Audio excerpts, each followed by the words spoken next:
So let's look at what are the major bacterial phyla one by one, and what species they entail, and what sort of importance they carry with regard to the society and the field of biotechnology. So the first one is Proteobacteria. Proteobacteria is a very important phylum because it has Escherichia is one of its members.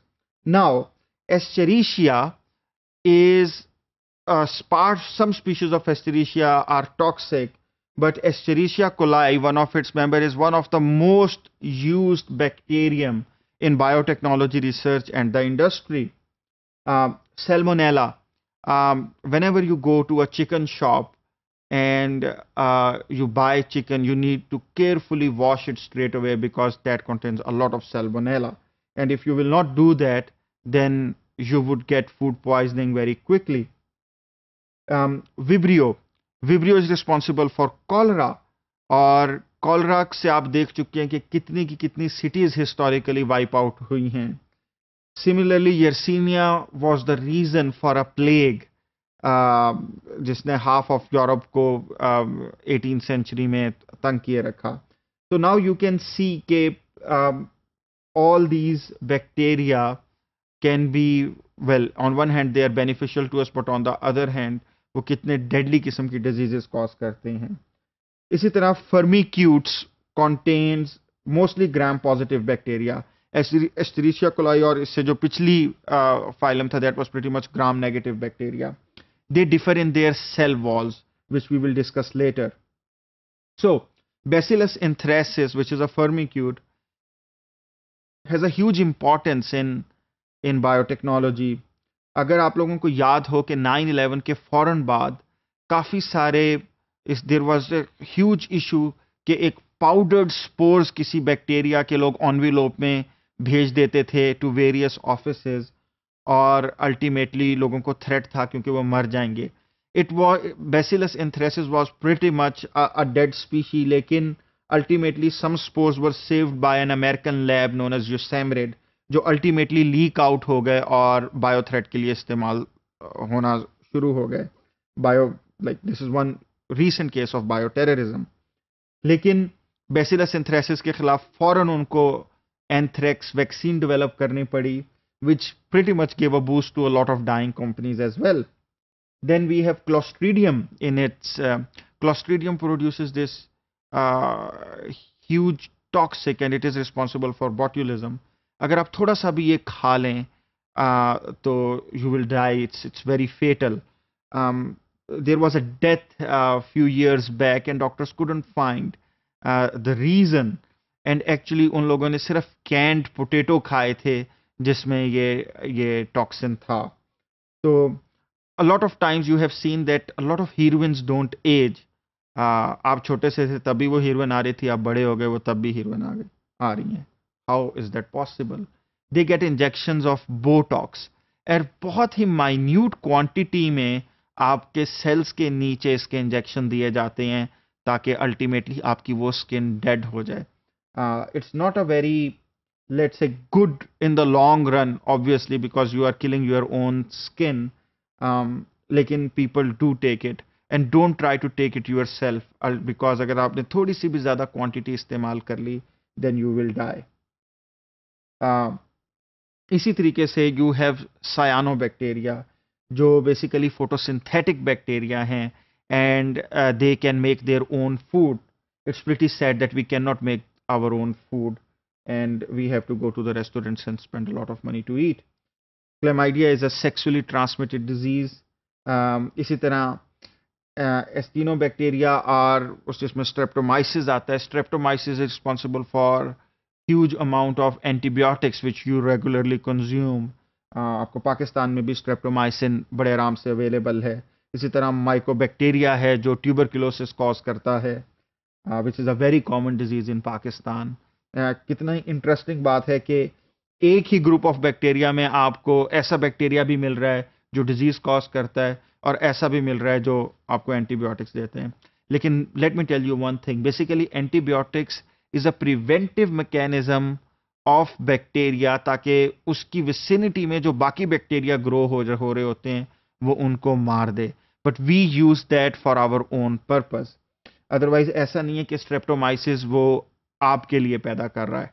Basically वो उसका एक natural defence mechanism है कि उसकी vicinity में जो बाकी bacteria आ रहे हैं वो उनको मार दे, ताकि वो उससे फूड के लिए कॉम्पीट ना करें।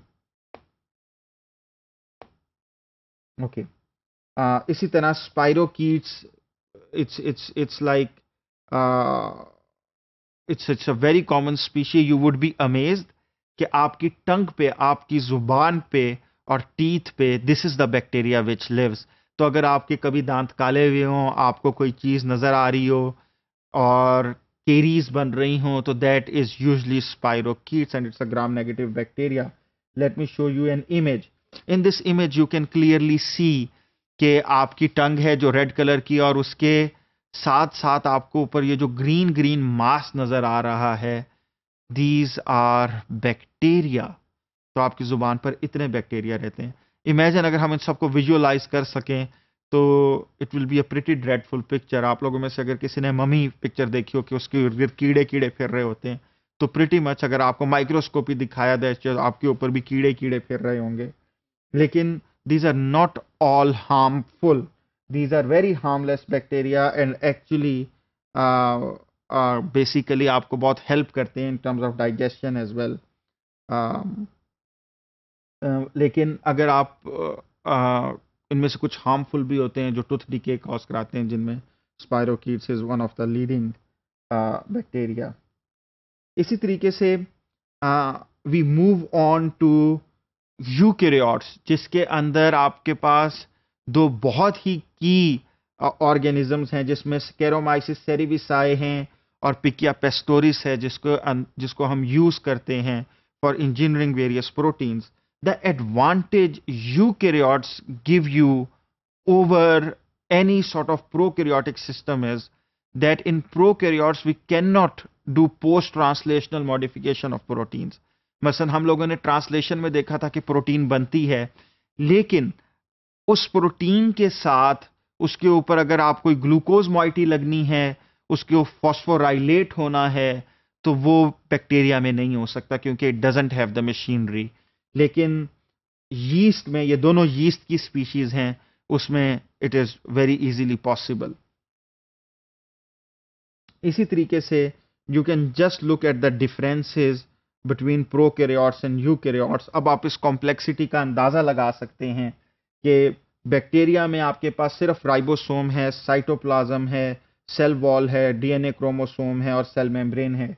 But when we go over to a eukaryotic cell, we can see these endoplasmic reticulums. ये जो आपको एक ह्यूज आपको एक नजर आ रहा है जिसमें पोस्ट ट्रांसलेशनल मॉडिफिकेशन होती है। Let me show you. ये स्मूथ एंडोप्लाज्मिक रेटिकुलम और rough endoplasmic reticulum, and you can see that this is this.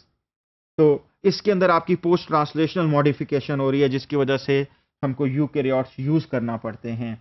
इसी तरीके से माइटोकॉन्ड्रिया है, ये power house of the cell है जो इंडिपेंडेंटली रेप्लिकेट कर सकता है। जो मैंने आपको पहले ट्रांसफर आरएनए की एग्जांपल दी थी, तो actually we hack the mitochondria for that, अगर आपने नॉवल पॉलीमर बनाने हो। इसी तरीके से लेट्स सी कि this particular table basically outlines all the differences between bacterial and eukaryotic cell, और उसमें you have to be very careful कि आपके पास बैक्टीरिया में भी एक एडवांटेज है, and that is those of plasmids, कि वो इंडिपेंडेंटली रेप्लिकेट करते हैं। और बैक्टीरिया का टाइम थोड़ा है रिप्रोडक्शन का, so they can grow fast, therefore we cannot ignore the importance of bacteria.